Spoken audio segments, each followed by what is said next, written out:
uno de los grandes pensadores políticos de la izquierda en el mundo hoy en día, es un referente de la izquierda europea y la verdad ha tenido una extraordinaria generosidad porque llegó y prácticamente nos dijo en qué los puedo acompañar, les puedo ir a dar se ofreció a darnos una charla y pues ¿qué creen? Que le tomamos la palabra y nos compartimos aquí a Puebla. Entonces un pinche super lujo tener aquí a este hombre. Vamos a darle una palabra.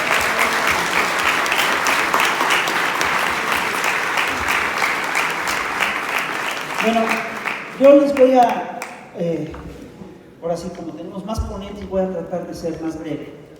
Les vamos a hablar de lo que son les quiero platicar básicamente del momento en el que estamos. Y ahora sí me pasa una cosa muy curiosa para ubicarnos en el momento actual, para entender muchas de las cosas que pasan hoy en día. Nos tenemos de repente que ir remontando más atrás en el tiempo, tenemos que hacer una revisión histórica cada vez más potente. Sin lugar a dudas, venimos de un periodo negro de nuestra historia. Sin lugar a dudas, venimos de una de las etapas más tristes de nuestro país. En unas cuantas décadas, en unos cuantos años, el país se deterioró de manera acelerada, expulsamos a millones de mexicanos fuera de nuestras fronteras, nos empobrecimos, vimos cómo un puñado de grandes capitanes de empresas se hacían increíblemente ricos, vimos cómo creció la corrupción a niveles nunca antes vistos incluso para nuestra historia, que ya tiene lo suyo, y para detener la barbarie nos organizamos en un gran movimiento nacional, que es el Movimiento de Reconstrucción Nacional. Es un partido-movimiento, y es un partido-movimiento que está vivo y que está activo y que no vamos a dejar que se muera. Yo quiero decirles que para entender lo que está ocurriendo tenemos, ahora sí que yo tuve que recurrir a los clásicos de la literatura marxista, y resulta que tanto Marx como Lenin como Trotsky hablan con cierta naturalidad de lo que son los ciclos revolucionarios y contrarrevolucionarios, lo toman ya como un elemento de su teoría, pero nunca desarrollan lo que han sido estos ciclos revolucionarios y contrarrevolucionarios. Lo que yo les quiero decir, quien entendió esto bien es Andrés Manuel López Obrador. Andrés Manuel dice que somos la cuarta conformación del país. En realidad es una quinta, pero si revisamos bien la historia, sí nos enmarcamos la cuarta y la quinta se empalman. Entonces, van a ver cómo la historia de los ciclos revolucionarios del mundo encaja perfectamente con la historia de los ciclos revolucionarios en México. Si nosotros revisamos la historia de los últimos 350 años, vamos a ver cómo en un movimiento pendular hay periodos en los que avanzan los pueblos y consiguen cosas que les son fundamentales, sobre todo alrededor de dos cosas: son los recursos naturales y el trabajo. Y hay periodos también largos, ciclos largos, en los que los pueblos se descuidan y las élites se posesionan de los recursos naturales y toman más cada vez del trabajo de los pueblos. Los primeros ciclos los podemos llamar ciclos de auge revolucionario, que es cuando los pueblos avanzan. Cuando los pueblos pierden derechos, pierden cosas, pierden potestad sobre sus recursos naturales y sobre el trabajo, esos son los ciclos de auge contrarrevolucionario. Quiero decirles una cosa: estos ciclos jamás son limpios. Se avanza, se retrocede, a veces se avanza mucho, a veces se retrocede mucho, pero los historiadores sí han logrado establecer que hay ciclos revolucionarios específicos y ciclos contrarrevolucionarios específicos. El primer ciclo revolucionario importante, bueno, les digo que hay periodos en los que avanza a la derecha y periodos en los que avanza a la izquierda. El primer ciclo revolucionario importante es un ciclo que empieza en América en 1775 y concretamente empieza en los Estados Unidos, con la guerra de independencia de América. Y este ciclo es curioso porque es un ciclo que se consolida en contra de las lógicas de la vieja monarquía feudal. Y es un ciclo que está basado en los ideales de la Ilustración, que se resumen en aquella frase famosa de la Revolución Francesa que dice libertad, igualdad y fraternidad. Entonces, el primer movimiento revolucionario de este ciclo se da en Estados Unidos en 1775 y tiene una repercusión años después en Francia en 1789 con la Revolución Francesa. Esta imagen que ven es una imagen muy impresionante, es la imagen de la decapitación de Luis XVI, de Luis XVI. Entonces, fíjense, los ciclos revolucionarios y los contrarrevolucionarios tienen características muy específicas, son muy contagiosos. Es difícil echarlos a andar, pero ya que los echas a andar, es difícil detenerlos y además, de veras, son sumamente contagiosos. A la revolución de independencia, a la revolución francesa, le siguió la revolución de independencia de Haití, le siguió la guerra civil española y le siguió un ciclo revolucionario que nosotros conocemos bien, que fue la revolución de independencia de México. La bola del padre Hidalgo, aquí plasmada en este fantástico mural de Juan O'Gorman. Este ciclo revolucionario no para en México. Después se prolonga en América del Sur con el ciclo de las revoluciones bolivarianas. ¿Saben qué? Esa fue nuestra primera transformación. Eso es lo que Andrés llama la primera transformación. Es el rompimiento, entre otras cosas, con las escalas feudales. Y el ciclo revolucionario que empieza en Francia, que empieza en Estados Unidos en 1775, se rompe en Francia cuando en 1812 regresa la monarquía. Y ese fue un ciclo revolucionario muy fuerte. Ese ciclo contrarrevolucionario muy fuerte, lo que buscaba era básicamente la restauración del viejo orden. Y aquí hay que decir que fue una contrarrevolución muy mal planeada. Los grandes nobles simplemente regresaron porque sentían que tenían el derecho de regresar. Y se portan como si nada hubiera cambiado. De hecho, uno de los grandes políticos de la época, que se llama Talleyrand, observa que fue uno de los señores que buscaron que regresara la monarquía. Cuando ve cómo se portan los monarcas, dicen, no aprendieron nada, no olvidaron nada. Entonces estos señores se regresan, restablecen la monarquía como si nada hubiera ocurrido.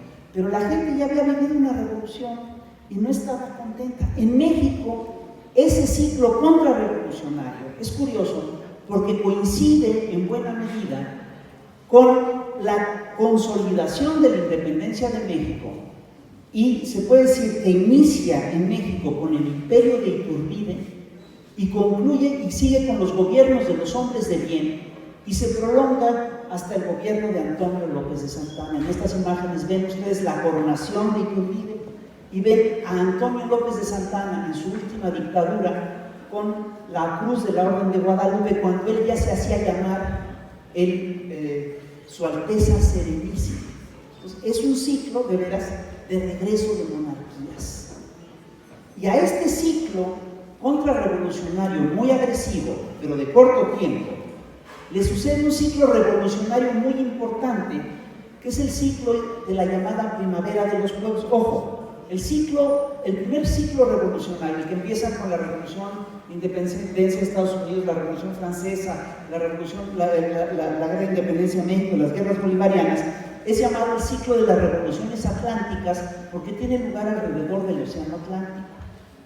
Bueno, el ciclo revolucionario de 1848 es un ciclo muy peculiar porque es una primavera en la que de repente en Europa y en muchas partes de Europa los pueblos protestan y exigen el regreso de principios libertarios y de libertades básicas.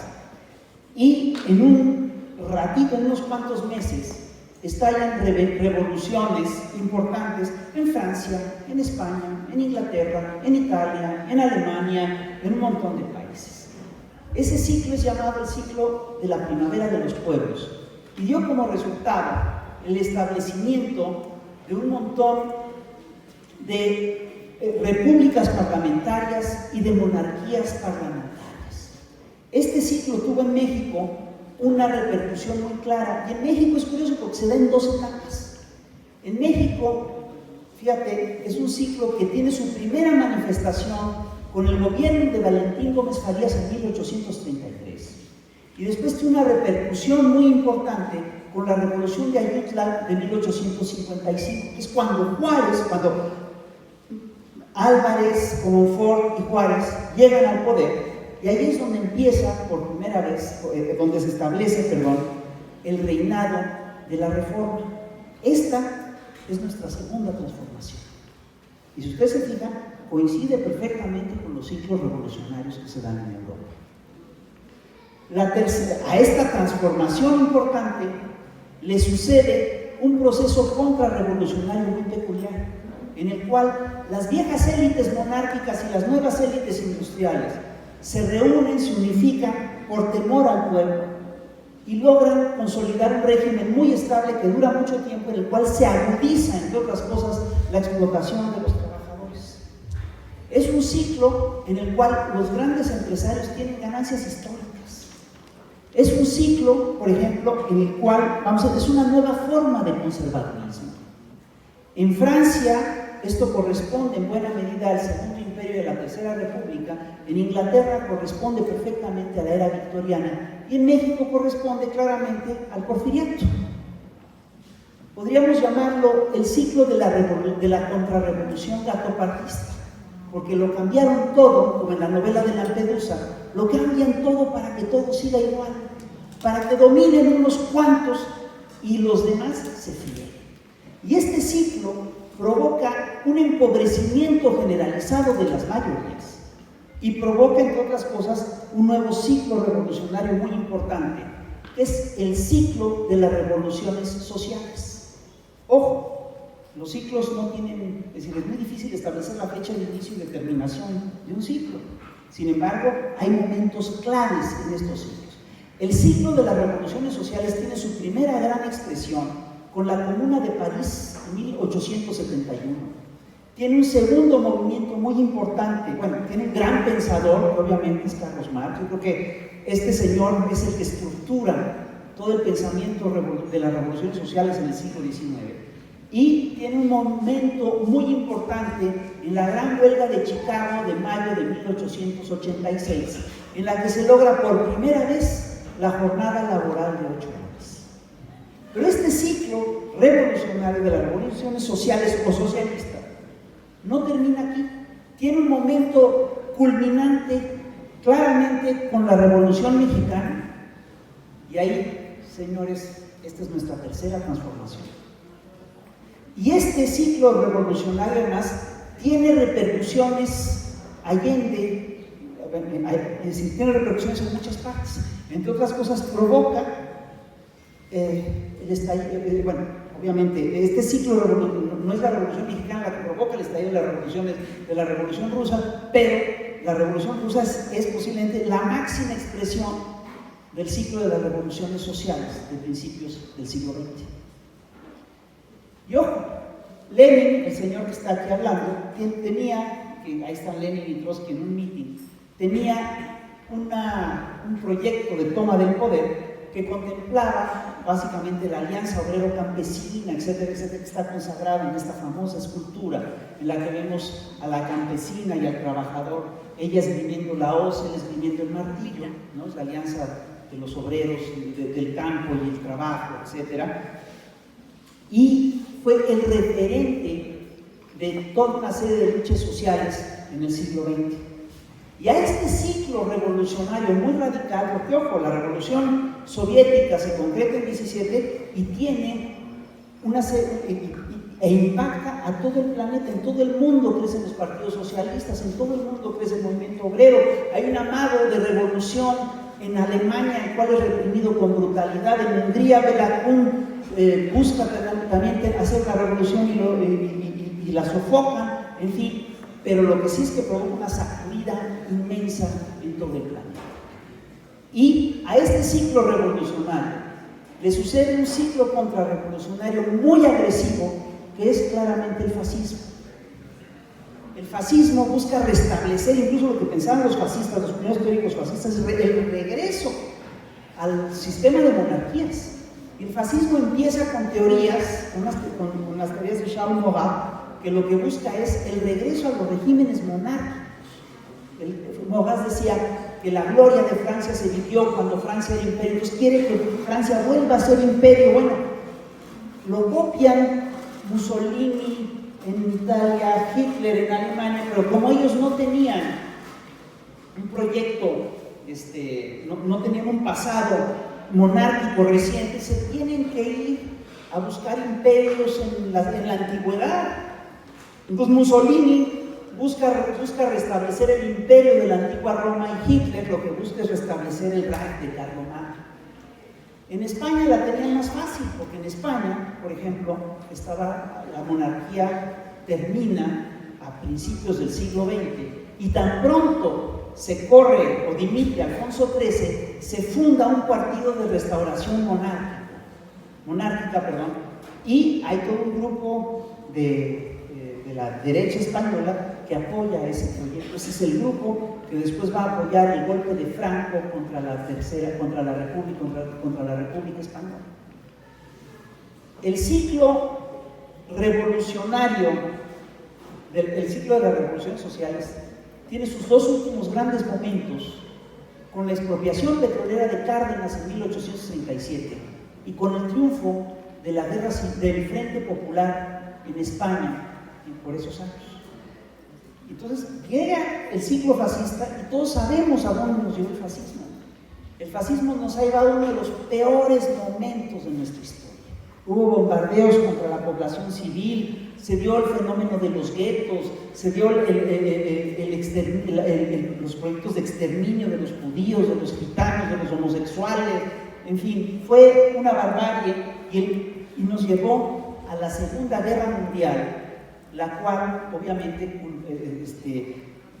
provocó, entre otras cosas, más de 11 millones de muertos en el planeta. Es una cosa verdaderamente salvaje lo que vivimos en la Segunda Guerra Mundial, y como todos sabemos, la Segunda Guerra Mundial termina con la derrota militar del fascismo. Y hay que entender que esta derrota militar del fascismo no es solamente una derrota de los países que llevaron adelante la alianza contra el fascismo, que son la Unión Soviética, Estados Unidos e Inglaterra, sino que fue también un movimiento de los pueblos que ya estaban hasta el gorro de la barbarie fascista. En México, el fascismo también tuvo sus manifestaciones, también tuvimos una contrarrevolución fascista en nuestro país. Su primera expresión, regrésate dos imágenes. La primera expresión de la contrarrevolución fascista es la siguiente: fue precisamente la Guerra Cristera. Si ustedes se fijan, los ciclos revolucionarios en México coinciden en mucho con los ciclos revolucionarios del mundo, pero no necesariamente se enmarcan. Pero sí tenemos nuestros movimientos, tenemos nuestros procesos, tenemos nuestra propia dinámica. Y la Guerra Cristera fue sumamente violenta. No hay que olvidar que en un periodo en el que México tenía solo 20 millones de habitantes, en la Guerra Cristera murieron 200,000 personas. Y fue un proyecto encabezado por la derecha mexicana. Y fue derrotado militarmente por el gobierno revolucionario, y la derecha también tomó sus propios derroteros y tomó sus decisiones. En esta imagen lo que vemos es a González Luna, hincado ante el gran teórico del fascismo que es Charles Maurras. Y lo cierto es que el Partido Acción Nacional es un partido que nace simpatizando abiertamente con el fascismo. Cuando vienen y nos dicen que Acción Nacional es un partido de demócratas puros, no se dejen engañar. Se vayan a la chica. Eran unos pinches fascistas, no eran.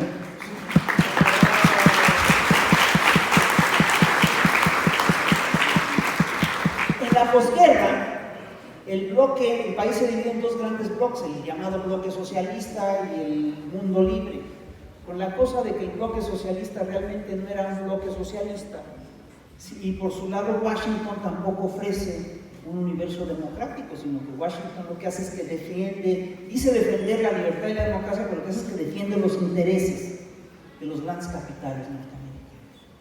Ahora, hay que reconocer que en la era de la postguerra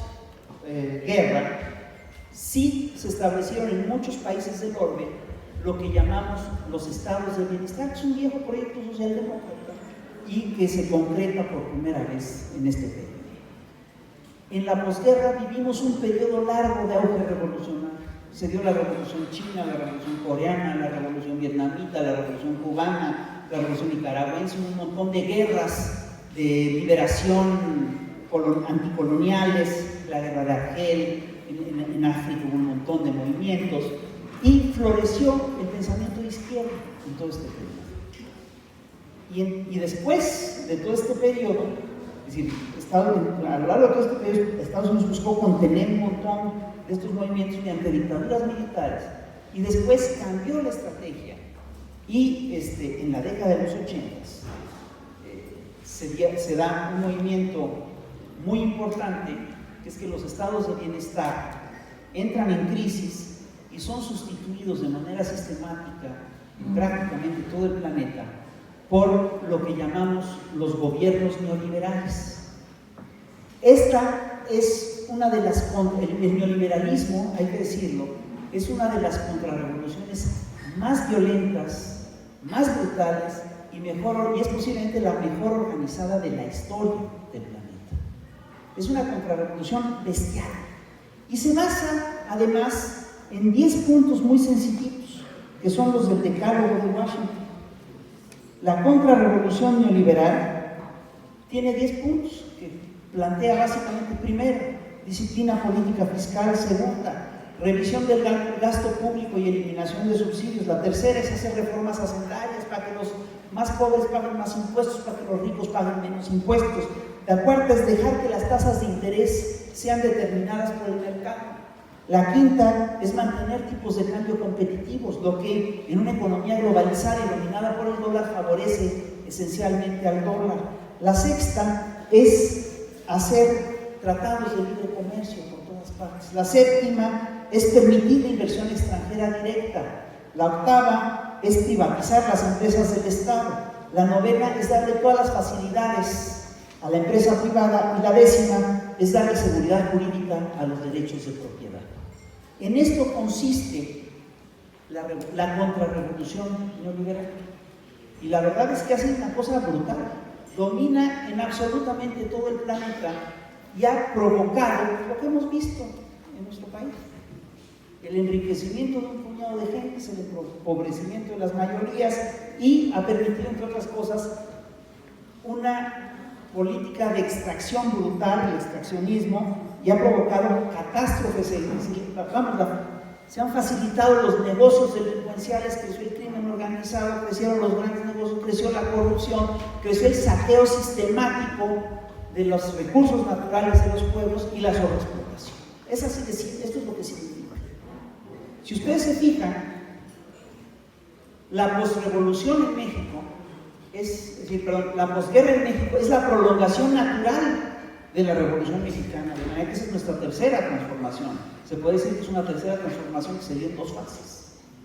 Pues esta contrarrevolución, obviamente, lo que ha provocado provocó en América Latina una reacción social muy importante.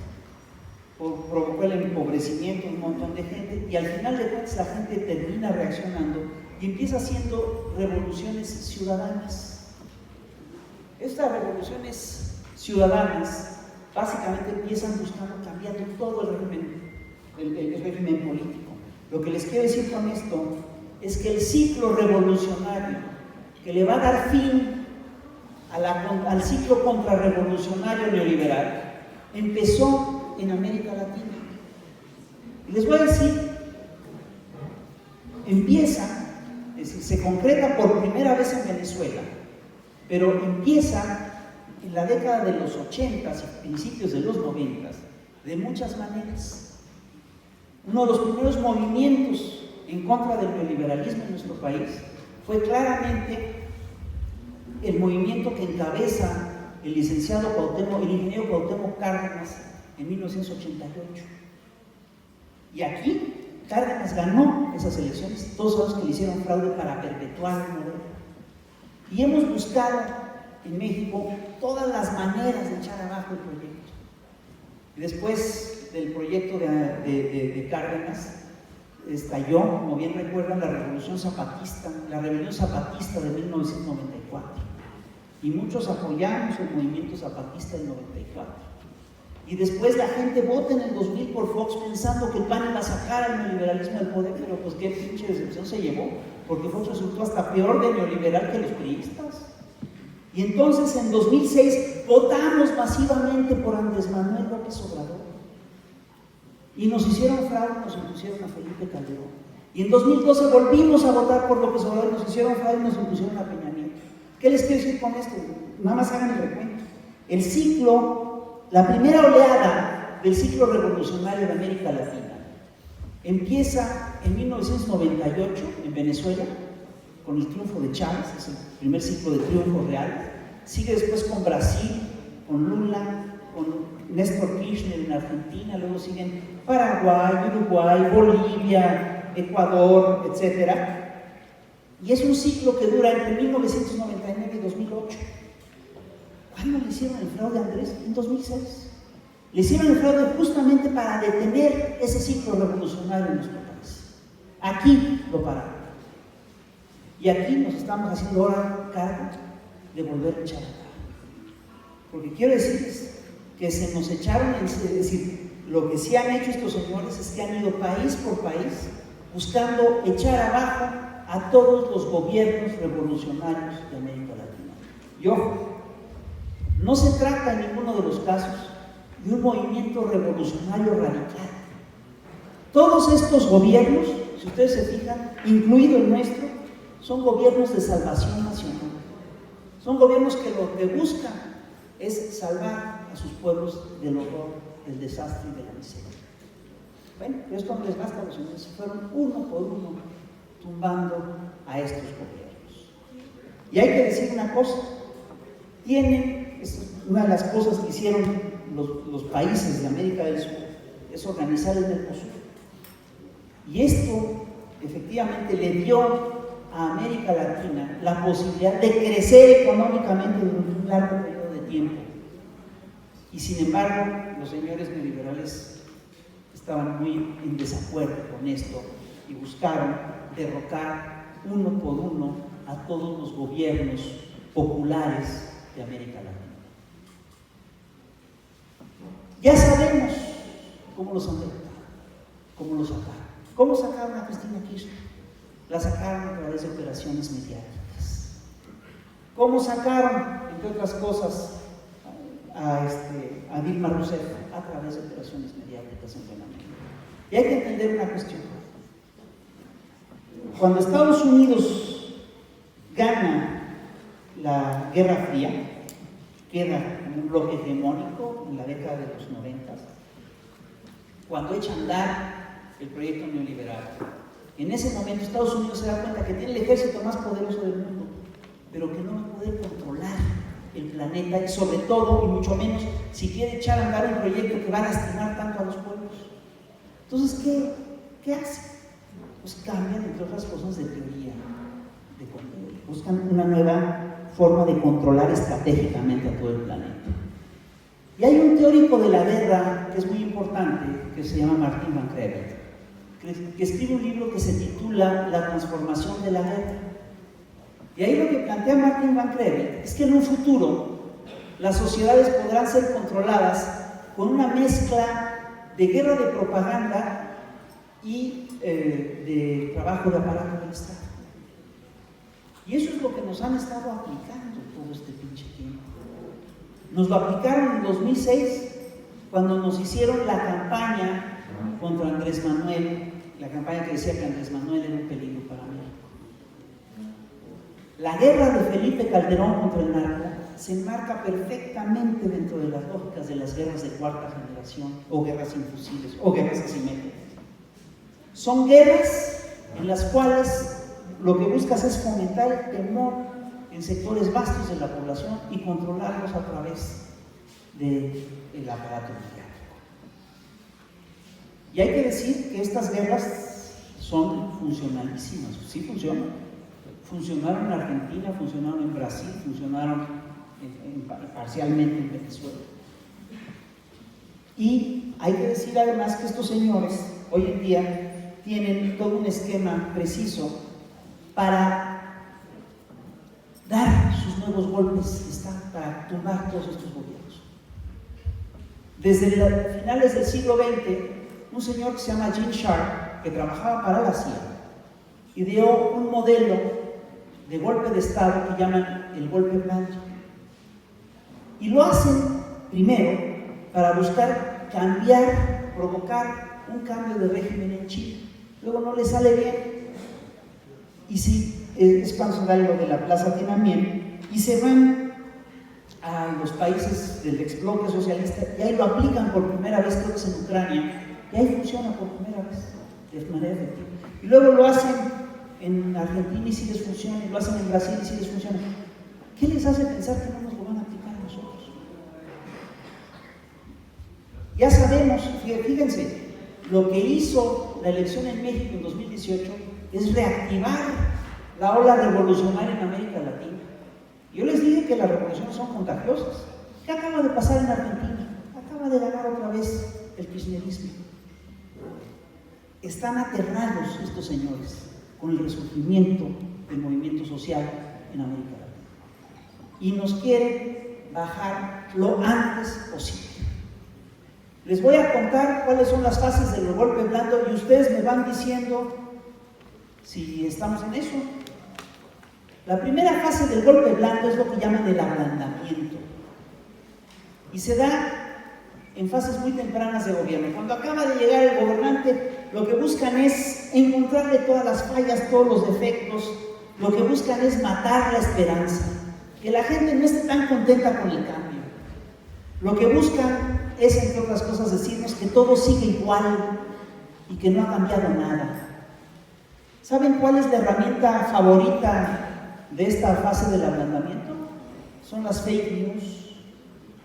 Si ustedes revisan sus cuentas de Twitter o de Facebook, van a ver cómo les han llovido noticias falsas en estos últimos meses.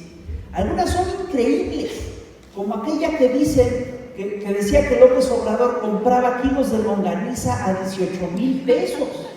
Entonces, hay cosas que son increíbles, que no las puedes creer. Te presentan incluso al secretario de Educación presentando un nuevo libro de texto en el que Andrés está en la portada. No es cierto, pinches mentirosos, eso no se dio. Es decir, nos ponen fotos de los supuestos hijos de Andrés Manuel comprando en Hermes. No estaban allá, ya casados, es decir, y ya el cuate que sí estaba comprando ya dijo que era él. No están lloviendo las mentiras. Y de veras deberíamos hacer una lista larga de mentiras y vamos a ver que hay cosas fantásticas. Nos han inventado cosas increíbles. Bueno, la pregunta es, ¿ustedes creen que estemos ya en la fase del ablandamiento? Levanten la mano los que piensan que ya estamos en la fase del ablandamiento. Pues ya estamos en la fase del ablandamiento, de acuerdo. Identificado, ¿no?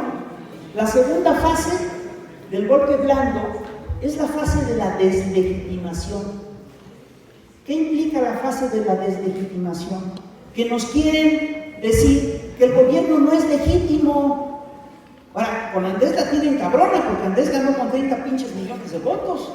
¿Cómo le hacen para decir que el presidente más votado de la historia de México no es legítimo? Bueno, ya echaron a andar su argumento, ya lo oyeron ustedes. El argumento es que a Andrés lo votaron 30 millones de mexicanos, pero entonces como somos 120, entonces hay 90 millones de mexicanos que no votaron por él. Entonces es ilegítimo. Cuando ellos mismos decían que Felipe Calderón era legítimo porque había ganado por 300,000 votos, por 170,000 votos, por el 0,56%.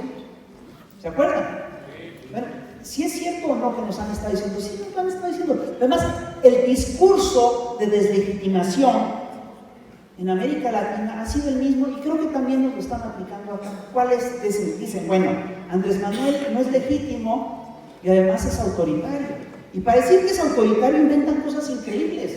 Lo van a molestar a su hotel a las 2 de la mañana y cuando sale a pedirle a la gente que lo deje dormir lo filman y lo presentan como un pinche gran autoritario. Carajo, lo mismo le hicieron a Mélenchon hace poco, que le hacen una arbitrariedad y cuando el tipo respira, entonces lo filman y lo presentan muy enojado como un autoritario. ¿Y cuál es el razonamiento que hay detrás de esto? El razonamiento es increíble. Bueno, les quiero recordar una cosa. A Felipe Calderón no hubieran podido ir a tocar a la puerta del hotel, porque cuando él llegaba, acordonaba con ejército a cuadras a la distancia, y lo mismo hacía Peña Nieto. Entonces, ¿qué es lo que dicen? El discurso es muy claro. Es un autoritario, acto seguido dicen es un populista, lo comparan con Chávez, lo comparan con todos los gobiernos de América del Sur, acto seguido dicen es un dictador, por lo tanto hay que quitar. Les quiero preguntar, ¿estaremos ya en esa fase? Pues sí, levanten la mano los que creen que estamos en la segunda fase del golpe blanco. Ok, ahí estamos, muy bien. ¿Saben cuál es la tercera fase del golpe blanco? Es lo que llaman el calentamiento de las calles. ¿Qué hacen con el calentamiento de las calles? Pues es muy sencillo. Lo primero es que movilizan a sus bases y movilizan a la derecha. Pero como nosotros tenemos una pinche derecha tan atrasada, esas marchas han sido un fracaso, son las marchas fifís. Pero ¿qué hacen para excitar, para mover a la gente? Incitan al odio. E incitan al odio mediante los peores prejuicios. Entonces, díganme, hacen campañas racistas en redes. ¿Hemos tenido campañas racistas en redes? Yo creo que sí. El otro día había una campaña criticando a Gibran, que es un tipo brillante por el color de la piel. No me chinguen, compañeros, ¿qué es eso? Pero las campañas ya están echadas a andar. Y la segunda estrategia es muy sencilla, es infiltrar movimientos legítimos y provocar violencia. ¿Se acuerdan lo que pasó el viernes pasado? ¿Ustedes creen que estemos en la fase tercera del calentamiento de calles? Los que lo crean, levanten la mano, por favor. La fase 3 del golpe blanco ya está echado a andar, ¿se fijan? ¿Cuál es la fase cuarta? La fase cuarta del golpe blanco es lo que llaman la desestabilización. ¿Y qué hacen con la desestabilización? Lo que hacen es que arrecia la guerra psicológica, se crea un clima de ingobernabilidad y se apoya en lo que le queda a la derecha de los viejos aparatos de Estado para desestabilizar al gobierno. Les pongo un ejemplo muy claro. Por ejemplo, utilizan el aparato judicial. Así metieron a Lula a la cárcel, así desestabilizaron al gobierno de Dilma, así desestabilizaron al gobierno de Cristina Kirchner, con el aparato judicial. ¿Aquí qué pueden hacer? Por ejemplo, bloquear con amparos los proyectos del nuevo gobierno. A ver, les puedo preguntar, ¿ustedes creen que ya estemos en la fase 4 del golpe de blanco? Levanten la mano, por favor. Bueno, está chingón. Sí, estamos en la fase 4 del golpe blanco. ¡Ojo! Y aquí, esto se los quiero decir a ustedes. En México, el golpe blanco tiene una vertiente que es muy importante que hay que cuidar. Lo que están buscando para desestabilizar al gobierno es acabar con el movimiento. Y una de las cosas que tienen que hacer para acabar con el movimiento es tronar al partido. Y eso lo pueden hacer desde adentro. No sé si ustedes se dan cuenta de lo que estamos haciendo aquí. Estamos manteniendo vivo el movimiento. Somos, y fíjense bien, esto se lo graban, por favor. Somos el primer frente de resistencia del golpe blanco en la fase de la desestabilización.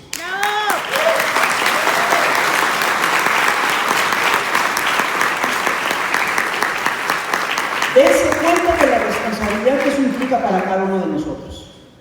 ¿Ok? Así es que no se me rajen.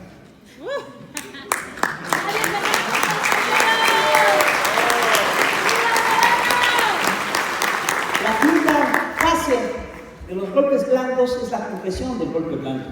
Y ahí ya empiezan a actuar los actores internacionales. Por ejemplo, se me ocurre, aquí en México nos podrían presionar poniéndonos aranceles del 25% como amenaza Trump. ¿Ustedes creen ¿Ya están entrando a la quinta fase del golpe blando? Pues sí. Ahora, yo quiero recordarles una cosa.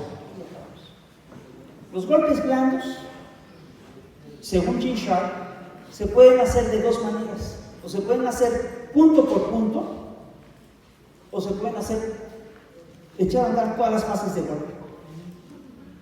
¿Qué será lo que nos están aplicando?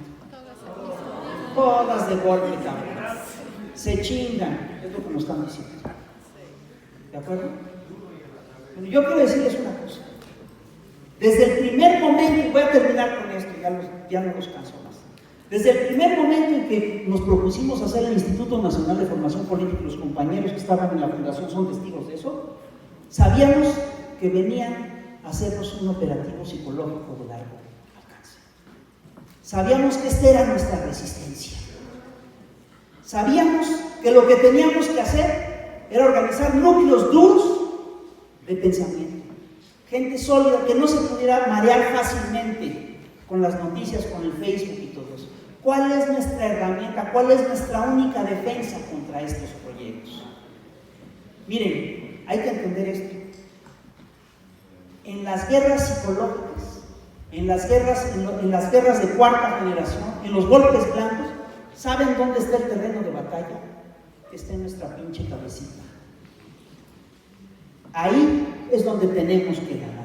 Y el primer territorio que tenemos que conquistar es el nuestro. ¿Cuál es la propuesta? La propuesta es muy sencilla.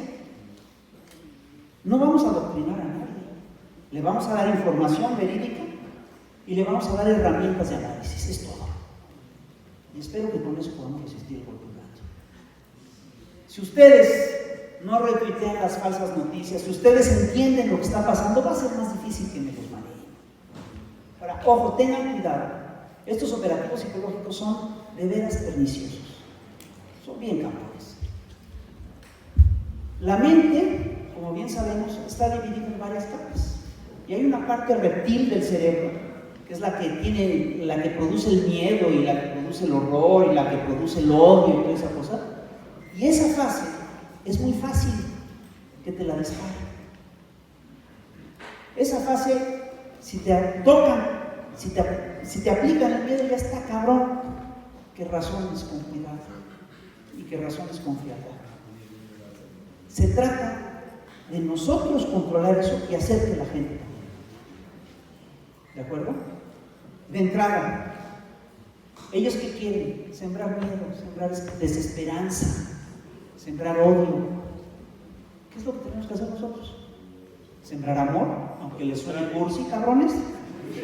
Nos tenemos que querer, tenemos que hacer amigos, tenemos que querer a nuestra gente, hay que besarse con la novia, hay que cuidarse, hay que apapacharse con el amigo, ¿no? Aunque no lo crean, eso es un buen principio. ¿Y saben qué es lo que estamos haciendo aquí? Estamos haciendo un chingo de amigos, ¿eh? Estamos haciendo que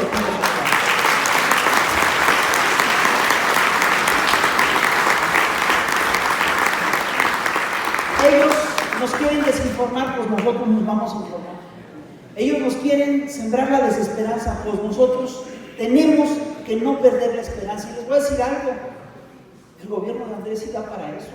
Pinche Andrés, no sé si ustedes recuerdan que hace un tiempo hizo 57 compromisos, ya cumplió 33, el cabrón. Si es un pinche peligro para México, nos va a infartar a todos. Nos tienen chinga trabajando.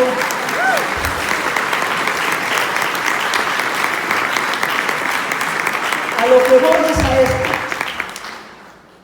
Estamos, ojo, el movimiento de México se da en plena, es decir, es cuando hay un reflujo del movimiento progresista en América Latina, México sale adelante y los echa para adelante y saca adelante, elimina el reflujo y provoca una nueva oleada ascendente del movimiento progresista en América Latina. Y no solamente de América Latina, sino del mundo. Perdón, hay pinche mente. No es poca cosa lo que estamos haciendo.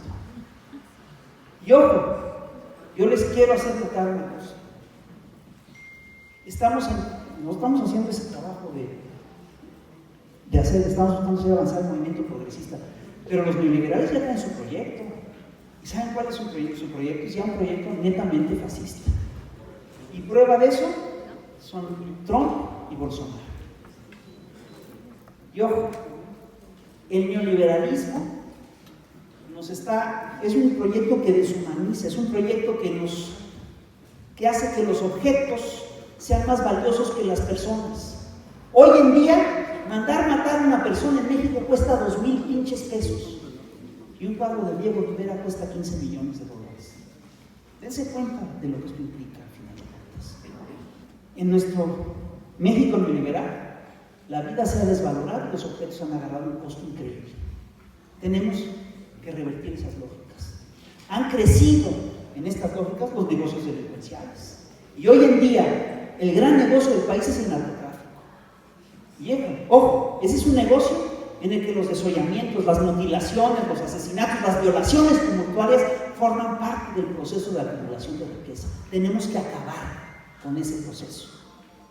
Somos una apuesta por la vida. El neoliberalismo está llevando al mundo a una catástrofe ecológica sin precedentes. Ustedes están viendo todo el tiempo proyectos de explotación de minerales a cielo abierto, proyectos ecocidas, están acabando con los bosques, con las selvas, etc. El Tren Maya no es eso. El Tren Maya se hace para hacer un proyecto sustentable y defender, entre otras cosas, la selva tropical de México. Estos señores van por la destrucción. Vean lo que es el aeropuerto de Texcoco. Era un proyecto de destrucción del Valle de México. Nosotros estamos hablando con Santa Lucía y estos nos ponen bloqueos todo el tiempo. Y quiero decirles una cosa, es tal la barbarie neoliberal que están acabando con el planeta. Le atribuyeron falsamente a Luis XV una frase que decía después Daniel Diluvio. Luis XV no dijo eso. Pero lo que sí es cierto es que los señores neoliberales anteponen todo a sus intereses. Lo que te dicen, después de mis ganancias, el exterminio de la humanidad. Y ya ve el cambio climático. Antes hablar de clima era una cosa agradable. Se hacía para hacer charlas triviales. Hoy en día, hablar del cambio climático implica hablar del incendio del Amazonas, de la destrucción de los glaciares en Islandia. Digo, está cabrón. Nos estamos acabando el planeta. ¿Saben cuál es el valladar de todo esto? Somos nosotros. Defendamos este proyecto. Tenemos que impulsar el proceso revolucionario en México y en América Latina. Entonces ahí se los dejo de tarea.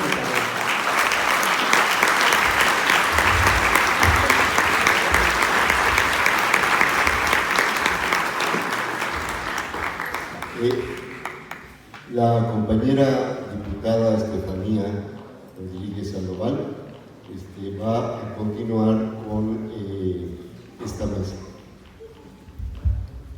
Gracias. Bueno, un gusto tenerte aquí, Rafael Fisgón. Es impresionante cada una de las palabras que nos vienes a dar, sobre todo en estos momentos en los que estamos viviendo, que es lo que mencionas, que es parte de la cuarta transformación, que es lo que tenemos que sentirnos parte del mismo movimiento. Sobre todo esta charla de los ciclos revolucionarios y contrarrevolucionarios que necesitamos vincular directamente con nuestro contexto actual y sobre todo justo lo que mencionas, ¿no? Este golpe blando, saber de qué manera nosotros vamos a hacerle fuerte, de qué manera nosotros vamos a poder tener las herramientas para salir de esto. Entonces estas herramientas pues justo se están dando hoy, se están dando ahora, es parte de lo que tenemos que hacer, informarnos, leer, ser amigos, ser parte de estos tiempos. Entonces te agradecemos muchísimo, de verdad nos queda mucha tarea por delante. En estos momentos le vamos a dar juego a las participaciones que puedan tener cada uno de nuestros compañeros y compañeras. Preguntas. Tres preguntas para que pueda hablar. Tres preguntas. Exactamente. ¿O cuatro? Dos hombres.